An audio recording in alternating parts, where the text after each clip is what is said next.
Interrogations, on tentera d'y répondre puisqu'on est en direct, on les lit hein, bien évidemment, on vous suit.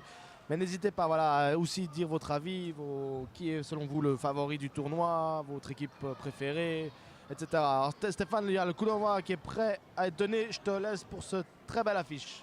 Merci Mato, effectivement les deux équipes sont en place, vous les voyez sur votre écran. Chelsea à gauche, Monaco qui va attaquer de droite à gauche sur votre écran. Et c'est tout de suite Chelsea qui est en possession du ballon avec, si je ne me trompe pas, un joueur de champ qui a été placé au goal. Est-ce qu'on veut essayer d'aller chercher tout de suite des buts pour essayer, comme je vous le disais, de rester au contact de l'Inter pour aller gratter une place dans cette Champions Cup que les équipes cherchent à tout prix, alors que là, il y a peut-être une petite faute, mais ça n'a pas été sifflé par les arbitres. Et les Monégasques qui vont pouvoir repartir avec le numéro 7 qui lui aussi est retenu sans faute par les arbitres. Alors que là, le latéral de Chelsea avec son numéro 2 déborde sur le côté, la balle n'est pas sortie. Et va pouvoir peut-être la remise. Ouh, beau crochet là du latéral Sanskoskas.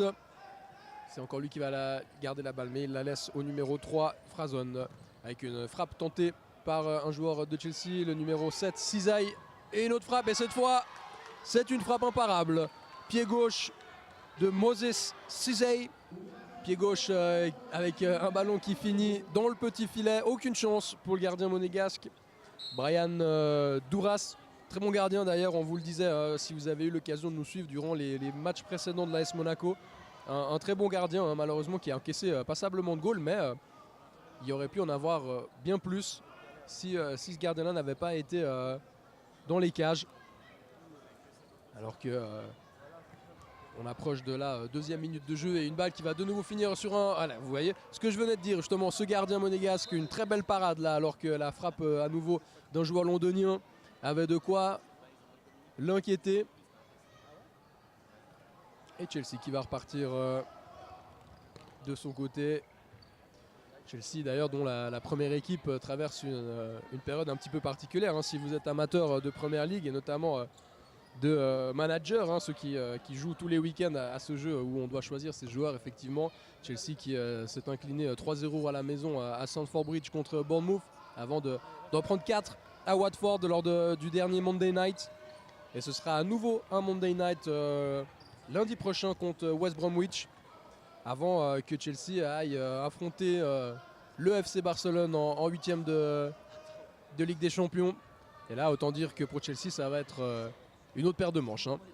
Alors que là les jeunes eux n'en ont cure avec une bonne tentative à nouveau, mais à nouveau une bonne parade aussi du gardien monégasque Duras, auteur de déjà 3-4 parades décisives hein, dans ce match, avec le capitaine Bertin et son numéro 10 Sprenger, retour au capitaine monégasque. Bertin qui va jouer avec le numéro 8 Lanza. On rejoue derrière vers le gardien Duras. Sprenger sur le côté gauche. Sprenger qui va jouer à droite, hein, vous le voyez là avec ces images. On essaie d'occuper tout le terrain du côté de Monaco, même si malheureusement pour l'instant ça n'a pas payé. Chelsea qui est bien en place, pardon. On vous rappelle, hein, c'est des joueurs de moins de 11 ans et regardez hein, ce qu'ils sont capables de faire avec Cizay qui écarte sur le côté gauche pour son coéquipier qui essaie de lui remettre. Mais un défenseur monégasque qui a pu intercepter le ballon. Et à nouveau Chelsea qui est en possession du ballon avec Stasnoskas. Latéral gauche avec une tentative. Oh quel but! Quel but de Chelsea avec le numéro 3 Preston Fearon. Un missile du pied gauche qui vient se loger dans la lucarne des cages de les joueurs de la principauté. 2-0 pour Chelsea qui prend déjà le large. En tout cas, disons une avance confortable alors qu'il reste encore 8 minutes à jouer dans ce match. Et Chelsea qui repart de nouveau à l'abordage vers l'avant avec Sasnoskas là qui est un des plus grands gabarits hein, en termes de taille de ce tournoi. Le latéral droit, vous le voyez là, enfin, vous le voyez plus, mais il reçoit maintenant la balle et il va d'ailleurs armer sa frappe. Et une frappe bien captée cette fois-ci par Douras, le gardien monégasque qui essaie de repartir. Mais on va jouer tranquillement du côté de Monaco avec Bertin qui cherche là son milieu de terrain, le numéro 8 Lanza qui observe bien le ballon, joue avec Sprenger du côté gauche.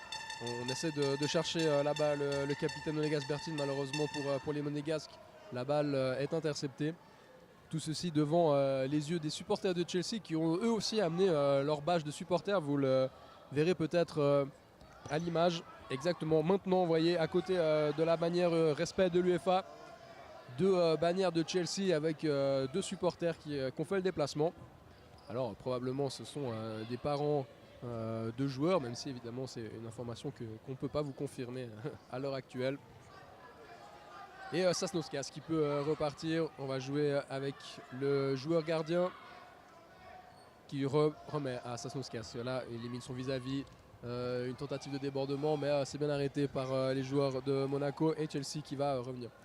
Chelsea d'ailleurs qui a un centre de formation de très bonne qualité également. C'est quelque chose dont on ne pense pas forcément de la part d'un club, évidemment avec la présidence russe, les achats aussi sur le marché des transferts assez nombreux, mais Chelsea a à chaque fois, en tout cas ces dernières années, des très bonnes équipes de jeunes qui font aussi des bons résultats, notamment dans la Youth League, l'équivalent de la Ligue des Champions pour les jeunes. Notamment lors de la saison 2012-2013, l'équipe de Chelsea Monde 21 avait réalisé un parcours assez exceptionnel. Ils avaient éliminé le Barcelone en 8e de finale à 10-11 au Camp Nou. Ils écrasent ensuite la Juventus en quart de finale avant d'éliminer Arsenal pour un derby britannique en demi-finale. Mais dans un autre derby britannique contre Aston Villa, ils s'inclinent 2-0. Mais ils prendront leur revanche, les jeunes de Chelsea, avec une victoire en UEFA Youth League en 2015 et 2016. Donc voilà les deux éditions assez récentes de la compétition. Donc tout ça pour vous dire que le centre de formation de Chelsea est là, est bien là. Et peut-être que ces résultats justement se traduiront dans les années à venir. Alors que là on joue de façon très intelligente. Les arbitres valident-ils le but? Ils vont le valider effectivement. Alors on a joué très vite du côté de Chelsea. Une passe à la défense monégasque qui était pas forcément très concentrée. Et un but inscrit par le numéro 7 si je ne me trompe pas, Moses Cizey. Ça fait 3-0 pour Chelsea qui devrait justement s'imposer durant ce match sans trop de problèmes. C'est assez cruel comme je vous le disais auparavant pour Monaco qui lors de chaque match qu'ils ont disputé aujourd'hui dans cette première journée de la CSI Talent Cup, à chaque fois les Monégasques n'ont pas du tout été ridicules, au contraire avec un jeu assez technique aussi. On essaie de poser le ballon, de faire circuler la balle, mais voilà, peut-être offensivement il manque quelques armes pour inscrire les buts, pour marquer les goals. Et Monaco qui tentera justement d'éviter de finir à la dernière place de ce groupe. A noter que cette deuxième phase continuera encore demain matin. Là, ce soir à 18h, sous le coup de 18h, 18h15, cette première journée se terminera. D'ailleurs avec un très beau match. Ce sera l'Atalanta qui affrontera l'Inter dans un derby nerazzurro, lombard et italien. Donc autant dire que cette rencontre vaudra son pesant d'or à 18h15, je vous le rappelle. Donc il y aura moyen de... Voilà, et but pour Monaco qui réduit le score. Voilà, c'est mérité quand même, disons-le, par le capitaine, le numéro 6 de Monaco, Maxime Bertin. Ça fait 3-1, qui devance là le gardien justement de Chelsea et qui permet à son équipe de revenir à deux longueurs des Londoniens avec encore 3 minutes et 20 secondes à jouer sur le compteur. Alors est-ce que Monaco tentera le tout pour revenir à la hauteur de Chelsea? C'est ce qu'on va voir durant ces prochaines secondes. Chelsea qui essaie de repartir avec son latéral Sasnauskas qui joue avec le numéro 4 Poleli Gurielou. Et la balle est sortie.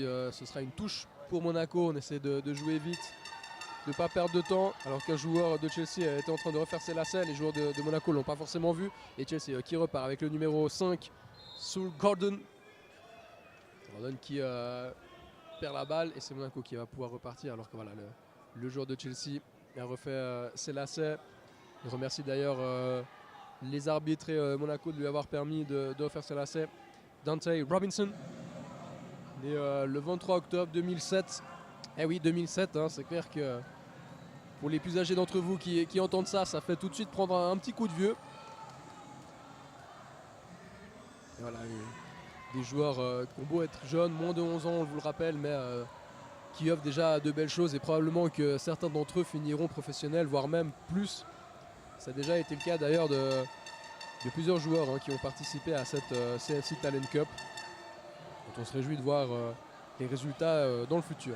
Allez, encore 2 minutes à jouer dans ce match entre Chelsea et Monaco. 3-1 toujours pour les Blues qui essayent de repartir. Et une touche qui va être obtenue par la SM. Les Monégasques qui reviennent avec leur gardien Duras. On va probablement jouer côté gauche. Le numéro 4, Vial, demande la balle. Le gardien qui essaie de monter, cherche une solution. Voilà, on va jouer là-bas côté droit avec Kucha. Qui tente 1-1-2 là, malheureusement ça ne passera pas pour lui. Et Chelsea qui peut repartir avec une tentative de grand pont qui n'a pas réussi à Robinson. Et un tacle défensif, ouais effectivement, l'arbitre siffle une faute pour Monaco, pas le droit de tacler pour les juniors, pour les joueurs pardon.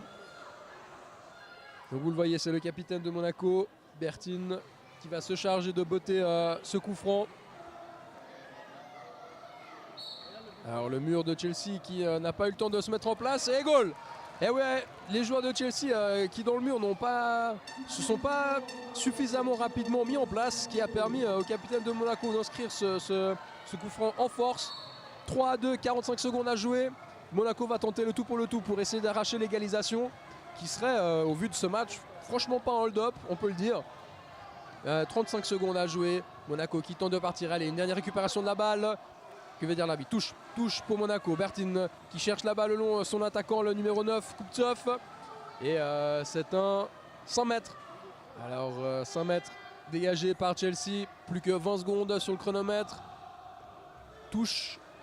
Ouais, ce sera un renvoi là pour Monaco. C'est la dernière qui sonne. 13 secondes au compteur.